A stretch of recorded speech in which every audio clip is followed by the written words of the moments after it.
តែទៀតហើយបងប្អូនគេថ្ងៃ12តែទៀតខានអត់ទេមើលអំភ្លឺ2ភ្លើងអរួចហើយប្រើខ្សែ2ខ្សែភ្លើងគួបផ្ទះបងឲ្យមួយហើយប្រើផ្ទះខ្លួនឯងមួយផ្ទះបងអស់អំភ្លឺផ្ទះខ្លួនឯងអស់គ្រឿងសលេងហើយបើប្រើគួបចឹងមើលបានអស់អំភ្លឺកើតអំភ្លឺវាស៊ីភ្លើងខ្លាំងមកបងប្អូនមើលទៀតសាកសលេងឲ្យមើល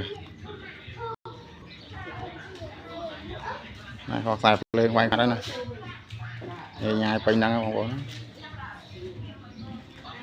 ព្រី2ដល់ចែកគ្នាគួបមកគ្រឿងបង្គំហ្នឹងអានេះសាប់អំភ្លឺប្រើភ្លើងណាច់ផងចឹងបានអស់រួចបងប្អូនចាំពីណាងអស់គ្នាអានេះប្រើអំភ្លឺ2បងប្អូនណាមកខាងមកដើមប្រើសាប់3គ្រាប់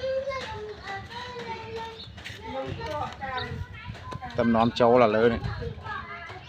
សេអា30បោកនាំចូលថ្មីឥឡូវប្រើប្រេក្រោមរបស់ខ្ញុំចាំតាមដានអស់គ្នាបងប្អូនអេមដឹងហ្នឹងសលេង